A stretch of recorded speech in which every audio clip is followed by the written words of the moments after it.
আমি রামনারায়ণ গৃহস্থের অমৃত কথা চ্যানেল থেকে আপনাদের কাছে এসে গেছি। এই যে দেখুন একটা মধুর জিনিস দেখাচ্ছি। এই যে দেখুন, আরে আগেকার দিনে এই যে দেখুন সর্ষেগুলোকে কিভাবে বকে খাচ্ছে দেখুন। দেখুন আপনারা সব দেখুন, এই দেখুন সব উড়ে পালাচ্ছে দেখুন। ওরে বাপ রে, কি অবস্থা দেখুন। হ্যাঁ, এই যে হলদে ফুলগুলি সব একদম বকে একদম খেয়ে নিচ্ছে। তাহলে চাষি কি করবে বলুন তো? সরকার তো একবার চাষির কথা ভাবছেই নাই, তারপর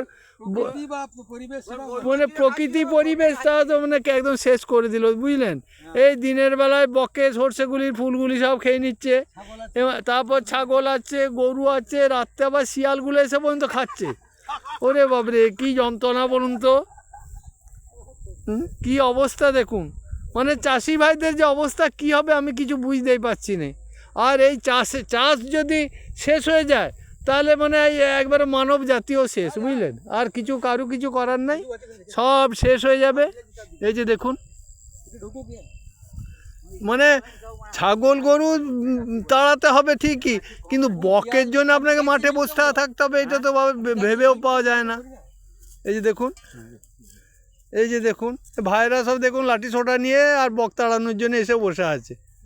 এই যে দেখুন কি অবস্থা দেখুন। ওরে বাপ রে,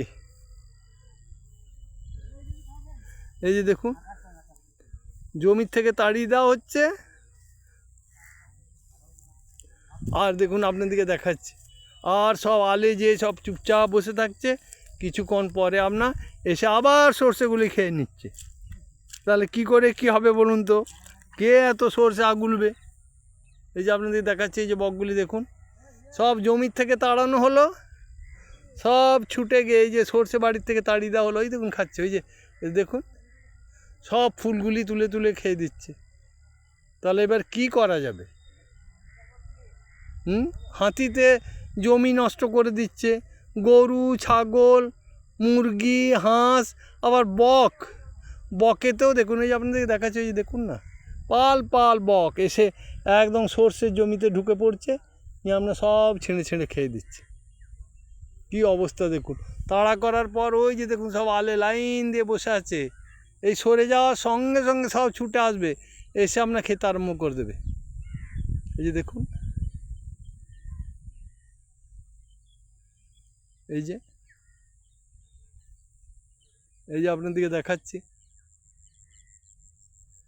এই দেখুন কি অবস্থা দেখুন।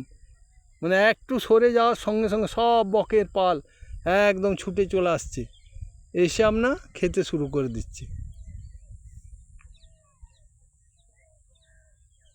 এই যে দেখুন,